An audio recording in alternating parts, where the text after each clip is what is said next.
न्यायपालिकेची सक्रियता नेहमी राहील, मात्र ती न्यायपालिकेचा ॲडव्हान्टेज साधन आणि न्यायपालिकेचा दहशतवाद बनू नये. सरन्यायाधीश भूषण गवईंचं नागपुरात महत्त्वपूर्ण विधान. राज्यघटनेतून समाजवादी आणि धर्मनिरपेक्ष शब्द काढा. राष्ट्रीय स्वयंसेवक संघाच्या दत्तात्रय होसबळेंची मागणी. तर भाजप आणि संघाला संविधान नाही, मनुस्मृती हवी. राहुल गांधींचा हल्लाबोल. इराणने आण्विक तळ पुन्हा विकसित केल्यास पुन्हा बॉम्ब हल्ला करण्याचे आदेश देईल. ट्रम्प यांचा इराणला इशारा.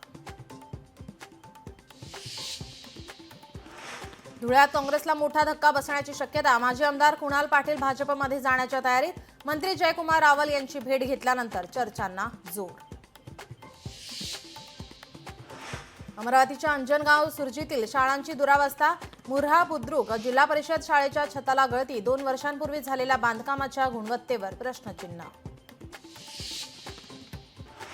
वसंत मोरेंविरोधात भारती विद्यापीठ पोलिसात गुन्हा. कात्रज कोंढवा रस्त्यावरील बस स्थानकावर काढलेला मोर्चा काढल्या प्रकरणी मोरेंसह 37 जणांविरोधात गुन्हा दाखल.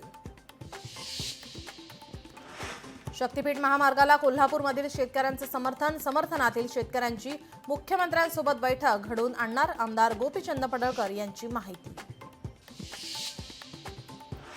पंढरपुरात व्हीआयपी दर्शनाचा सुळसुळाट. व्हीआयपी दर्शनासाठी आमदार संतोष बांगर यांचा दबाव.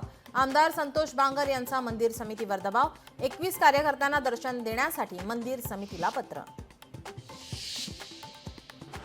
मुंबईतील समुद्राला आज देखील मोठी भरती. मागील सलग 5 दिवस समुद्राला मोठी भरती. आजही दुपारी 2:26 मोठी भरती. कोल्हापुरात काही दिवसांपासून पावसाची संततधार. पंचगंगा नदीच्या पाणी पातळीत घट. रुंदवाड शिरढोण पूल वाहतुकीसाठी खुला. विदर्भातील पावसाचा फटका मराठवाड्याला. पैनगंगा नदीच्या पुराचं पाणी शेतात. हजारो हेक्टरवरील पिकं पाण्याखाली. मध्य प्रदेशमध्ये धक्कादायक प्रकार. मुख्यमंत्र्यांच्या ताफ्यातील वाहनात डिझेलऐवजी पाणी. सर्व वाहने पडली बंद.